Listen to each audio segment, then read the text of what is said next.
Is mythology always a bad thing? And now, I ask this.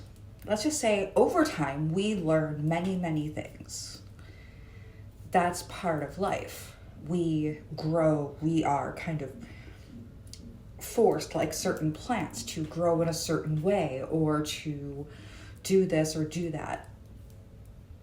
Or we start out with a set idea that gets tested over time. This is life. Mythology in the past has operated as a way of answering questions that people might have had before there was a better solution. Well, obviously, this doesn't make sense for this to be true, but it's a fun story, or two, it makes a lot more sense than what was going on before. And then I can go from here and I can learn more. So, in a way, there is a good... Now, when it comes down to medical problems, such as epilepsy, mythology is more of a burden because those can hurt you. You need to answer the questions and get better answers than, well, maybe it's demons. Maybe, have you tried doing cocaine about it?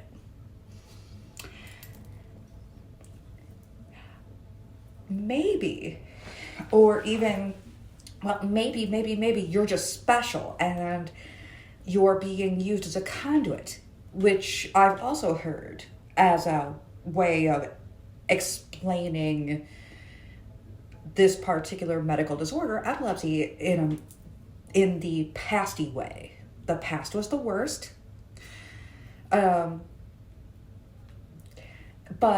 mythology can hurt and mythology can also kill in this situation, because there are still people who believe things like, well, if I see someone who is having a seizure, I need to do X, Y, and Z.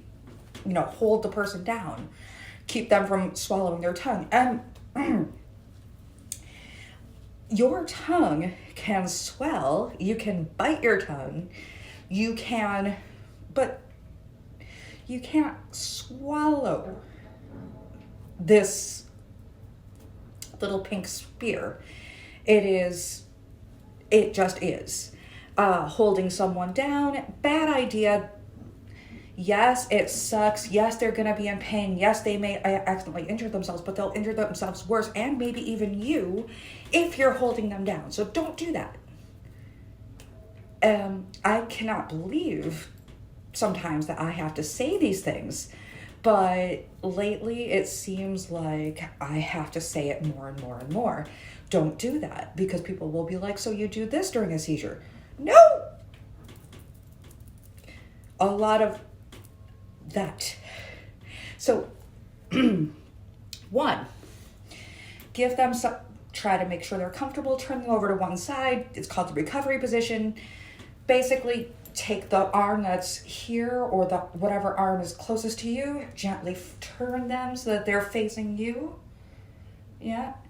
And then, but do not get involved in thrashing.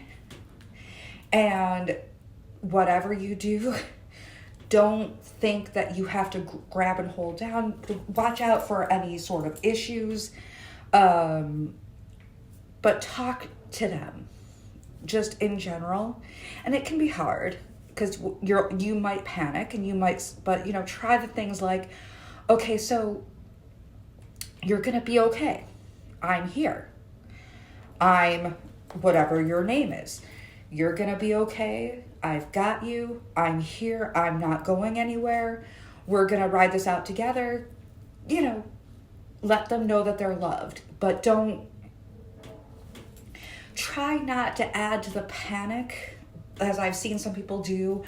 I had a seizure where I was somewhat awake enough. It was what you call a complex partial.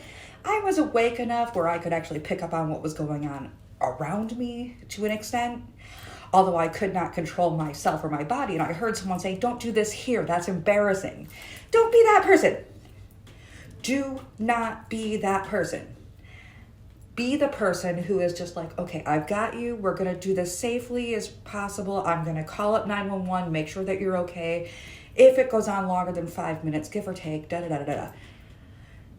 Always, always, always ask questions and be there.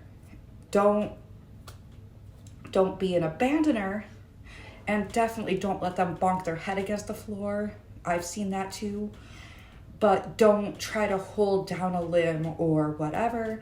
You're just at risk of both of you getting hurt because you don't know your own strength sometimes, and you could hurt them. They could hurt you by accident because they're flailing. I have hockey elbows sometimes. When I talk with my hands, I sometimes might get excited and I might elbow something or someone. So, so anyway, out of fear of getting either elbow checked or leg checked or whatever, just don't get so close that, and don't put anything in the mouth. Don't say things, even if you know they're unconscious and will never remember this. Don't say things like, oh my gosh, this is so embarrassing. Why are you doing this? Can you do that somewhere else? Or be judgmental, and watch out for myths and things like that. Definitely definitely take a course. There's an on-demand course from the Epilepsy Foundation. I will be putting it in the links. And you take really good care of yourselves. And if you're gonna do storytelling, try to find something fun to tell a story about, as opposed to very real medical conditions that require very real help and could cause very real problems if you, for example, hold down a person or put something in their mouth or whatever. Anyway, you are so loved. Take really good care of yourselves.